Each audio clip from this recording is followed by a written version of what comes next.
Começa agora o Papo Ponto Suas, o podcast mais badalado da assistência social. Ó, aqui você vai se manter atualizado, mas assim, a gente já passou do nível da atualização, agora a gente já tá trazendo novidades.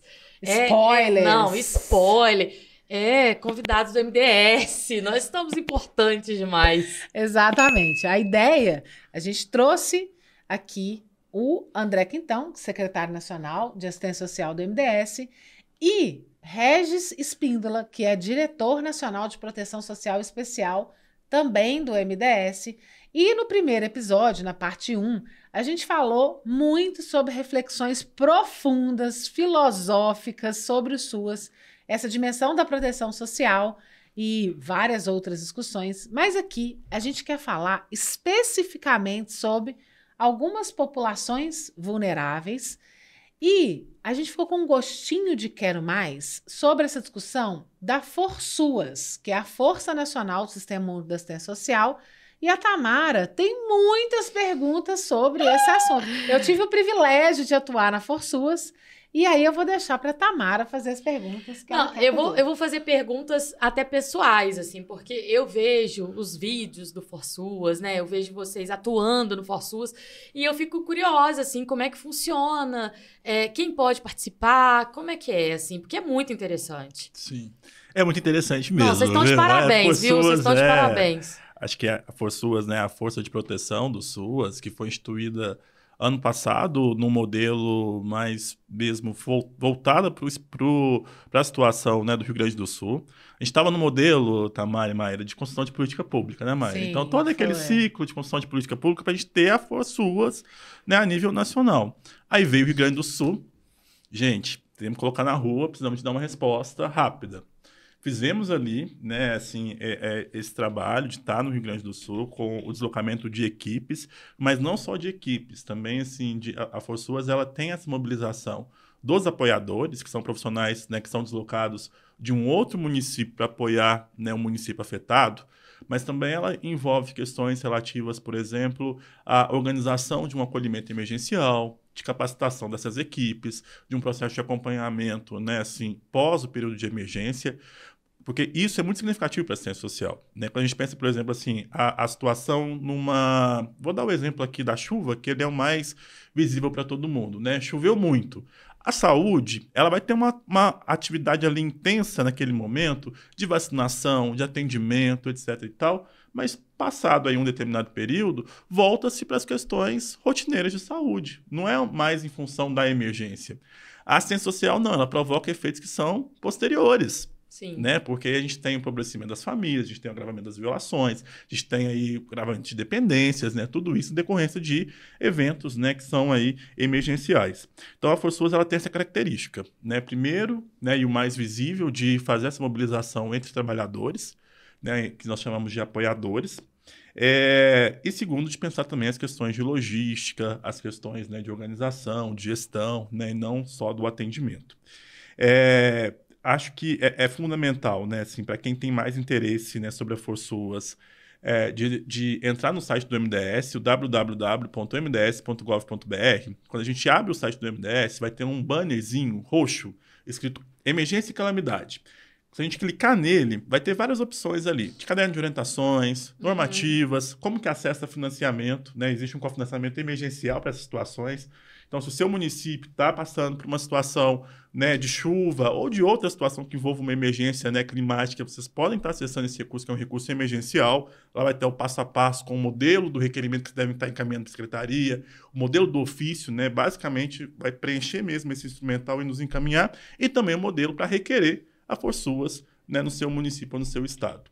É importante, né, que a ForSUAS, ela vai estar se deslocando primeiro para uma missão que a gente chama de uma missão exploratória, inclusive para compreender o que aquele município de fato requer. Tem municípios que vão precisar de profissionais de nível superior para atender as famílias. Sim. Tem municípios que vai precisar de profissionais de nível médio e fundamental, por exemplo, para fazer os cadastradores, né, os entrevistadores cadastram para fazer o cadastro. Sim. Ou vai precisar da pessoa da cozinheira para apoiar no acolhimento, né? Do porteiro para apoiar no acolhimento. Entregar algum benefício. Fazer, né, a concessão do benefício, ajudar na limpeza, né? Então, assim, todas essas estratégias, né, identificação, vão surgir a partir desse mapeamento, né, dessa missão exploratória, que, via de regra, ela acontece ali, né, nas primeiras 72 horas do evento. Porque a gente já precisa, né, tá mapeando o que aconteceu. O Rezi, tem uma outra dimensão também, que é o apoio ao gestor, às vezes, né? Perfeito, eu me lembro, Maíra. teve a situação de Alagoas, né? Sim. Eu recebi uma ligação do Ministério, era numa quinta-feira, 4 horas da tarde, falando assim, Maíra, a gente teve uma situação em Alagoas, a gente precisa deslocar uma equipe para lá para dar apoio à gestão estadual e dos municípios na organização de como vão fazer os repasses, do que precisam fazer, de fazer um plano, etc. Você pode ir? Eu falei, como? Essa madrugada. Então, assim, eu falei, posso. Né? Então, eu fui para o aeroporto durante a madrugada para ir já para o município, chegar lá para dar um apoio à gestão, porque, às vezes, quando acontece o evento, o gestor, ele fica... E a equipe técnica, tinha equipe técnica atingida nesse contexto. Sim, sim. A equipe técnica estava vivenciando a situação de emergência. Então, às vezes, você precisa de chegar ali muito rapidamente para dar um suporte. E a Forsuas, ela é uma inovação de um tamanho, porque E ela... com orçamento. E com orçamento, com equipe, orçamento. com diretriz, com formação, né, Regis? E com a desburocratização Não dos é um processos. puxadinho, né? Eu acho que esse talvez foi pra gente um dos pontos mais delicados. Quem aqui trabalha no setor público, principalmente, sabe, gente. Você emitir uma passagem Nossa. para alguém se deslocar é uma burocracia danada. Danado. E a gente precisava fazer isso de maneira como a Maíra disse. Liga 4 horas da tarde para pegar o primeiro voo, que vai ser Sim. 10 horas da noite. Então, assim, como que a gente também roda o processo público para que isso aconteça no tempo da emergência? E eu fiquei horrorizada. Eu falei, gente, mas eles me ligaram agora 4 horas da tarde, já vou agora no voo de 4 horas da manhã. Sim. Então, assim... Para quem acha que, né, o serviço público não é célere, Exatamente. ele é rápido, sim, ele é efetivo, sim, né? E isso diz de uma questão, né, que eu também gosto muito, né, assim, que é da gente pensar que o tempo do sujeito e o tempo das instituições, muitas das vezes, eles são diferentes. Sim. Né? E a gente, nessa situação, a gente precisa aproximar cada vez mais o tempo da instituição ao tempo do sujeito. Porque lá, quem está atingido não vai esperar o tempo de uma licitação pública. Não vai esperar o tempo de um concurso público para chegar profissional para atender ele. Não dá. Né? Então, tudo isso ele é fundamental. Né? Mas, dizendo ainda da Forsuas, né, quem teve aí interesse, que também é o momento da gente vender o nosso peixe, né? Assim, chamar reforços. Vem ser Forsuas você também. Né? Vem ser Forsuas, né? A gente, lá no site do MDS, como eu disse, tem um campo da Forsuas e que você vai ter ali informações de como que você, trabalhador, trabalhadora, também pode apoiar o Forsuas, né? Pode ser um apoiador. Via de regra, né, o primeiro passo é preencher um questionário onde você vai estar declarando ali a sua experiência na política de assistência social, sua formação, as suas questões de saúde, que a gente tem uma preocupação grande com as questões de saúde, né? Assim, se você usa algum medicamento de uso contínuo, Sim. se já teve algum tipo de evento de estresse pós-traumático, alguma coisa nesse sentido, para a gente conhecer também qual tipo de missão que aquela pessoa pode ir. Né? Não significa que ela não vá, que quem, né, tem alguma situação específica não possa ir para uma missão, né, não possa ir para nenhuma missão. Não, talvez ela pode ir para missões que têm níveis diferentes. É muito diferente para uma missão de chuva do que ir para uma missão de seca. De seca, Totalmente diferente. E todas as duas são emergências. Sim. Né? Assim, é muito diferente De migração e de uma missão que envolve a pauta e a Yanomami. Sim. Né? Então, tudo isso é analisado. Então, o primeiro passo, preencher o instrumental, preencher o formulário, né? A nossa equipe vai estar fazendo aí toda uma avaliação. A pessoa vai ser convidada a participar de uma entrevista, né? Então, a gente tem um recrutador que vai estar fazendo essa entrevista, que vai estar avaliando, né, qual que é o nível, inclusive, de exposição à questão de estresse, né? E de domínio mesmo ali para alguma temática mais específica, onde que ela pode contribuir. Feito esse primeiro processo, né, a gente vai dar uma devolutiva para esse apoiador, no sentido que ele, né, ele foi considerado, né, que o perfil dele se encaixa muito bem para a missão X ou Y, e aí ele vai passar por um processo que é de capacitação. Uma capacitação, né, curta, rápida, mas fundamental, onde a gente vai abordar desde os aspectos assim, que roupa vestir. né? Inclusive para se proteger, né? O que levar na mochila? Né? A gente tem sempre uma história, né, Maíra, que é do apito, né? É do apito, né? Porque uma das Conte. uma das dicas, né, da profissional excelente, né, que estava lá com a gente, né, assim, que fez muito desse manual, desse roteiro, né, era que a gente deveria sempre levar, né, assim, primeiro mochila, não usar mala de rodinha e tal, porque a gente precisa ter algo que é fácil né, de se deslocar se for necessário. Barrinha de cereal, porque muitas vezes você vai ficar sem comer por um determinado tempo. Lenço umedecido. E aqui, né, confidencio para vocês, lenço umedecido é vida, viu, gente? Eu contei para vocês na última, acho que no último, né, nosso encontro passado, que eu fui pro Líbano, né? E é isso, né? As pessoas perguntam assim, Regis, o que você achou? Eu falei, foi uma experiência fantástica, mas eu fiquei 4 dias sem tomar banho. Então, assim, é um negócio também surreal, né? Mas aí voltando, né, pro apito. E o apito. E aí a gente, mas o apito pra quê? Pra isso mesmo, gente. Se tiver uma emergência, é uma maneira de fazer sinalização. Apitar pra equipe identificar que você tá ali passando por um momento, né, que você também precisa de apoio. Sim. Né? Então, assim, desde essas dicas, né, até as dicas de como fazer o atendimento, né, das primeiras questões de noção de saúde mental. Então, tudo isso, né, tá nesse processo de capacitação. Isso é até interessante, porque quando eu fui para o Rio Grande do Sul, estava no início da Forçuas, não tinha ainda a Forçuas, né? Foi uma estratégia de colocar a Forçuas em campo. E aí eu fiquei assim, falei, gente, que roupa que eu ponho? Que eu levo? Que roupa eu vou, né? Que eu levo? Que eu vou? E aí eu lembro que o Rômulo, né, meu companheiro, falou assim, olha, você tem que levar uma bateria extra de telefone, uma lanterna, não sei o quê. Aí eu falei, você tá formado em situações de emergência? Porque assim, eu fui com uma vendo mochila, muita série, não? E no Rio Grande do Sul, menina, eu fiquei várias noites sem energia elétrica. Sim. E eu consegui recuperar quando eu estava lá no nosso QG. E aí eu usei tudo aquilo que eu tinha levado, mais as orientações do Ministério, que eu lembro que era a capa de chuva, o lenço umedecido e várias outras coisas. E aí, mas o Ministério deu a capa de chuva, né?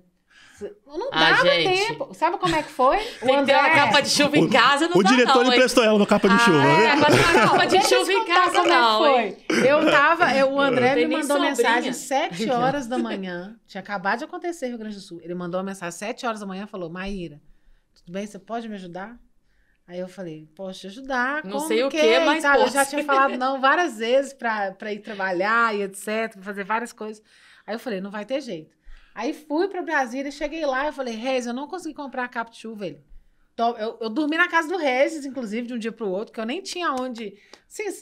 Aí o Regis falou assim, toma aqui a capa de chuva. Uma capa de chuva enorme, profissional, com muitas camadas. Eu falei, nossa, chiquíssima. Eu não tenho isso, não. Exatamente. E aí fui com a capa de chuva. Agora a galocha eu tenho. É claro que lá é uma situação também, assim, né, gente, que era muito o limite de tudo, né? A gente tem que lembrar que, assim, não descia avião, não chegava ônibus, né? Então a gente precisava, de fato, inclusive do apoio da Força Aérea para chegar lá. A gente foi de FAB. De FAB. Muitas das vezes, assim, né, um avião que nem todo mundo conhece, mas se chama avião cargueiro, né? Porque tinha que levar muita coisa. É um avião que, assim, ele não tem banco, né? Assim, na verdade, é aquele processo de então, assim, lá... Você tem fotos? Eu tenho fotos. Aí a Maíra vai colocar umas fotos aqui depois para passar para vocês.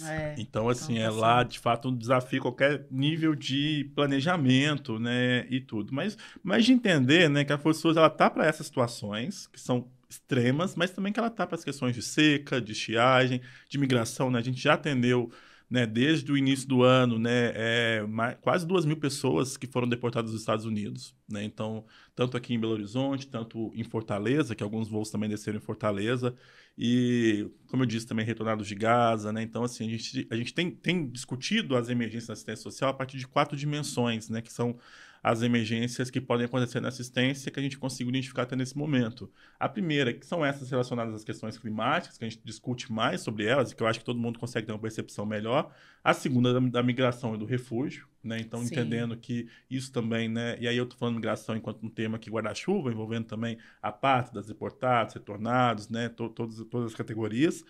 A terceira, que são as questões relacionadas às crises sanitárias, né, e de saúde pública que tem impacto para a assistência, Falamos da Yanomami aqui em algum momento, né? Mas também temos a pandemia, que a gente não pode, né, esquecer de forma nenhuma. Em 2017, acho que também muita gente vai lembrar do Zika vírus, né? Que também teve aí toda uma mobilização da assistência.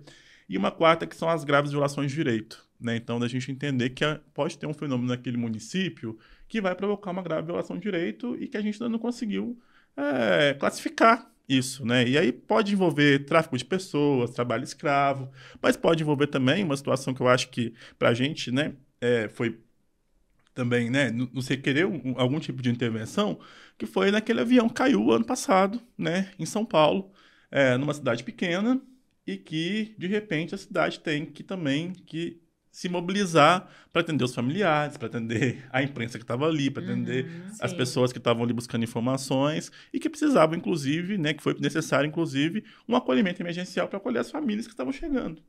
Né? Então, isso também provoca uma situação que, no primeiro momento, você fala assim, isso não é da assistência, mas que reverbera para a assistência diversos encaminhamentos. Sim. Agora, eu queria ouvir um pouco mais sobre a questão do Adapta SUAS, que, para mim, é novo. E eu acredito que muita gente ainda não sabe. Inclusive, aí, ó, uma novidade para vocês. Sim, é uma novidade mesmo, tá?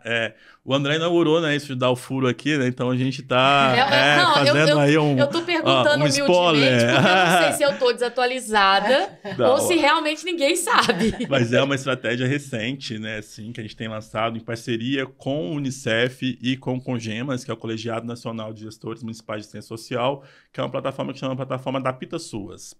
Então, todo mundo, né, depois, né, pode se jogar no Google aí, né, Adapta SUAS, já vai cair diretamente nessa plataforma. O que a plataforma faz? Qual que é o intuito dessa plataforma? Verificar se os municípios estão preparados, né, qual o nível de preparação que esses municípios têm para o enfrentamento de uma situação de emergência.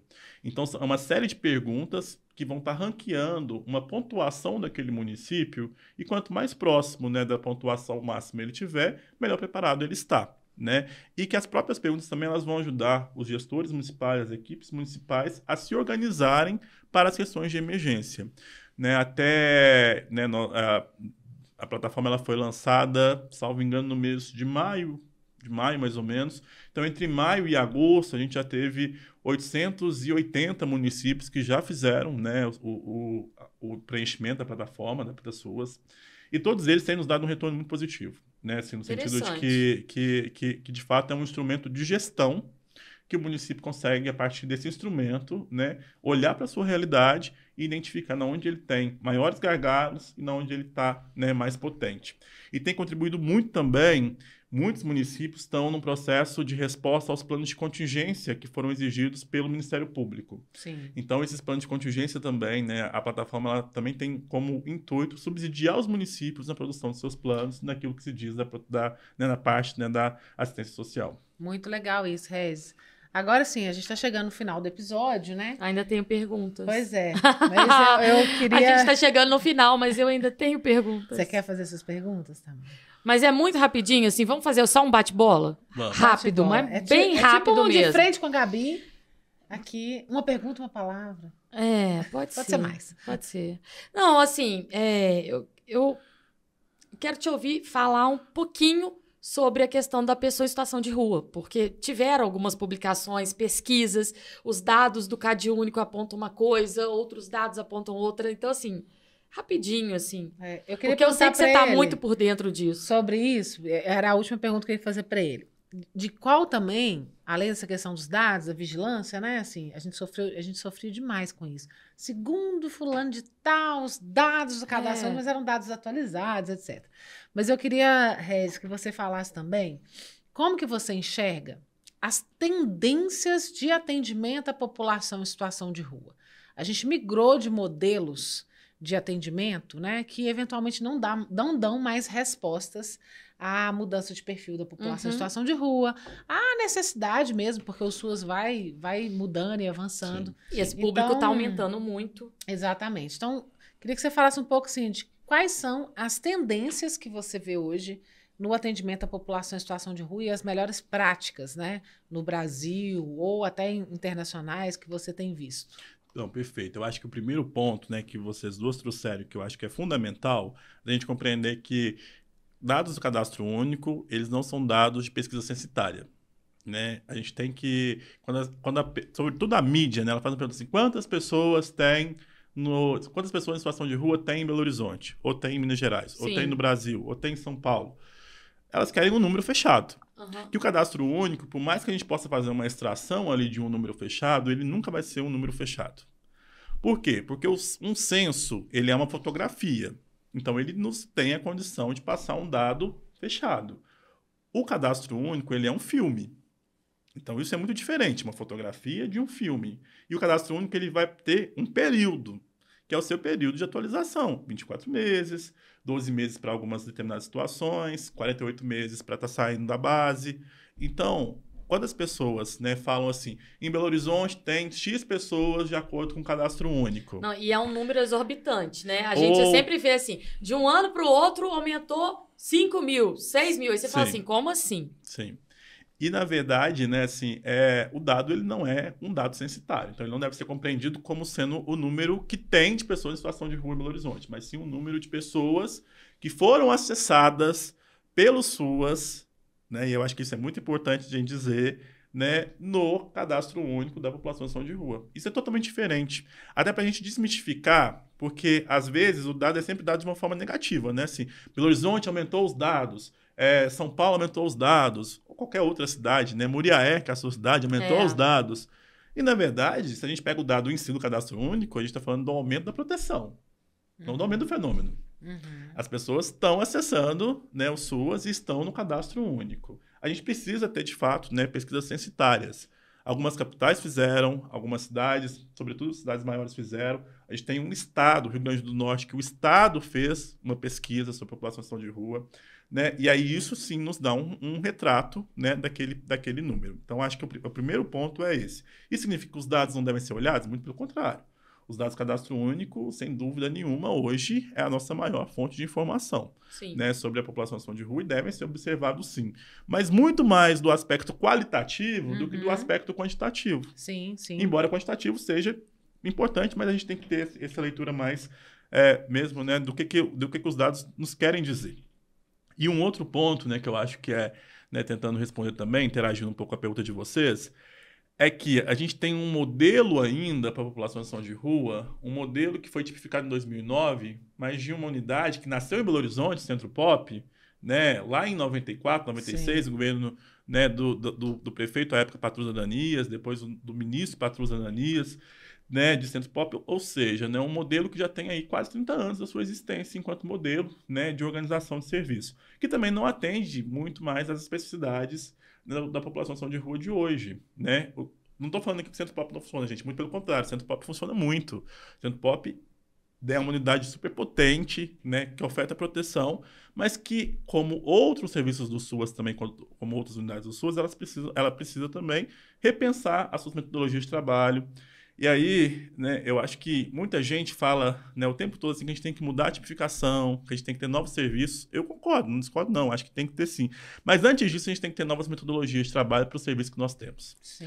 Né? Então, talvez a gente está falando muito mais, às vezes, de mudar uma metodologia de atendimento do que de mudar uma unidade de proteção. Sim. Né? Isso então, é muito legal. Isso é interessante. Para entender, né, essa dinâmica. E que seja cada vez mais, na verdade, um atendimento intersetorial. Né, intersetorial. Se a gente... Isso está na publicação que eu li, de 2023. Sim. Se a gente pergunta para a população em situação de rua, a gente precisa ir longe, não, né? Vamos perguntar e vamos olhar os dados do CAD, né? Assim, quando a gente pergunta quais são as principais demandas da população em situação de rua, o que a gente vai ter de resposta, gente? Habitação, Sim. saúde e trabalho. Só que, historicamente, quem faz habitação, saúde e trabalho para pessoa pobre é assistência. Sim. Então, a gente tem, sobretudo, que ressignificar. Em Minas Gerais, a gente vive um momento onde o governador fala em inchar pessoas em situação de rua. Então, não só Minas, né? Não só Minas, não só estados. Minas, né? Principalmente estados que têm uma cultura mais, né, que em algum momento passa pelo conservadorismo, né? Uma onda né? de conservadorismo, de aporofobia, né? Mas Minas Gerais também tem uma equipe super comprometida e que também, né, faz os contrapontos necessários aí, né, sobre determinados relatos. Mas é fundamental a gente, de fato, repensar isso, né, assim, e pensar políticas públicas que dialoguem com a intersetorialidade, mas que dialoguem com o usuário, entendam Sim. do usuário qual que é a sua, né, principal demanda. E aí vai envolver, sem sombra de dúvidas, né, programas de moradia primeiro, que aí não é moradia do ponto de vista habitacional, né, que a gente está acostumado, mas é uma moradia ali mais acompanhada, assistida. Vai envolver serviços híbridos com a saúde, vai envolver questões relacionadas ao trabalho, né? Então, pensar, né, política para a população de rua é trazer assistência social, sim, enquanto o seu protagonismo de, historicamente, compreender as demandas, mas, sobretudo, entender, né, os limites da política de assistência social. Sim. E que, muitas das vezes, o nosso trabalho enquanto política de assistência social vai ser também de garantir algum mínimo existencial ali, né, algum tipo de garantia de direitos, inclusive para quem está na rua. Uhum. A gente comete um erro também muito, muito frequente, que é pensar as coisas para a população de rua, mas com modelos que fixam as pessoas na própria rua, né? Então, sempre que a gente pensa assim, um atendimento para quem está na rua, que é fundamental para dar dignidade, ele não necessariamente ele vai ter condições de pensar um projeto de saída, porque ele vai estar ali ocupado de ser, né, um local de atendimento para demanda emergencial. Então, a gente ter programas também mais estruturais, né, é fundamental. Sim. Tem uma arquiteta que ela coordenou a política de habitação em São Paulo, no governo Haddad, que eu esqueci o nome dela, infelizmente, mas que ela diz que a política habitacional no Brasil, né, por muito tempo, ela se configura enquanto um grande acordo de construtoras com instituições financeiras. Né? E aí não cabe a dimensão social dentro desse acordo. Então, a gente reverter também essa lógica, né, ter esse caráter também de questionar, é fundamental. Mas, sem dúvida, é um desafio em Belo Horizonte, é um desafio em Minas Gerais, é um desafio no Brasil inteiro, né, e que a gente precisa, de fato, repensar, né, as nossas práticas e práticas que sejam cada vez mais, né, de respeito às pessoas que estão na rua. Agora, indo para a vida pessoal, só a última perguntinha, assim. Você tem algum propósito de vida, propósito profissional, algo que você possa compartilhar com a gente para nos inspirar também? Olha, que pergunta difícil, também né? Também não falei dela. Eu pego as pessoas assim. No pulão. Essa é mais difícil, né, do que a outra, talvez. Mas eu acho que é interessante, porque, assim, com certeza a sua resposta vai ser inspiradora, sabe? Para várias pessoas que estão nos escutando. Sim. Tudo que o Regis disse, né? Ele trouxe tanto. Eu tô até meio anestesiada. Assim, não, eu fiquei aqui viajando. Eu vou ficar 5 dias sem dormir. Eu fiquei pensando. Eu não vou nem comentar, porque senão a gente não vai terminar. Mas assim, eu fiquei pensando em outros públicos, para além de pessoas em situação de rua, sabe? Sim. Disso que você trouxe, também conversa com o público de refugiados, migrantes, né? Sim. Todos os públicos.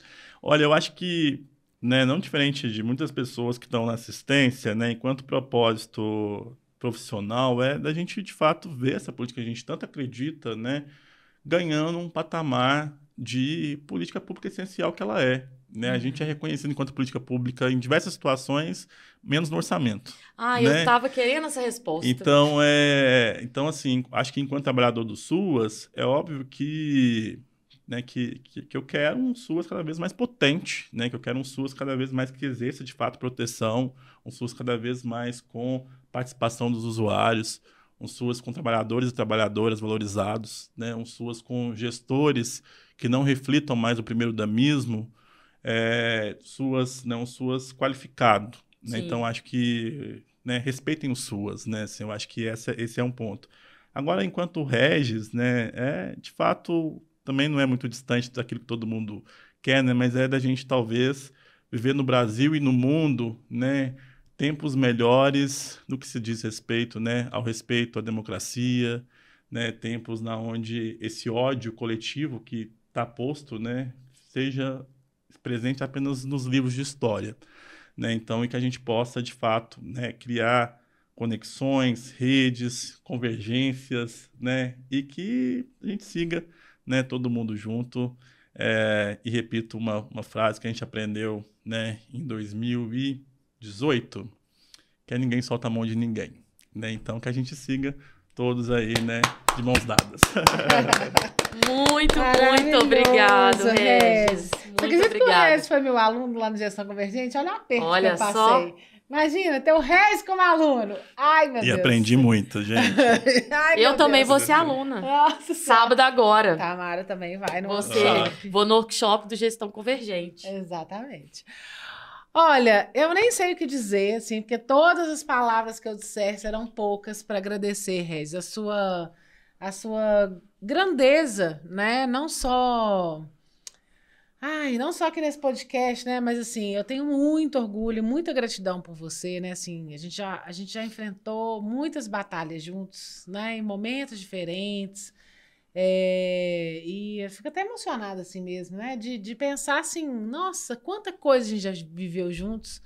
E como que é bonito, Regis, ver o seu crescimento, a sua dedicação, a história que você está construindo, porque realmente é uma história, né? Assim, é a sua vida dedicada à construção do SUAS, e eu tenho certeza que isso impacta muito positivamente, né? Assim, a gente, a história, o que o SUAS está construindo para o Brasil.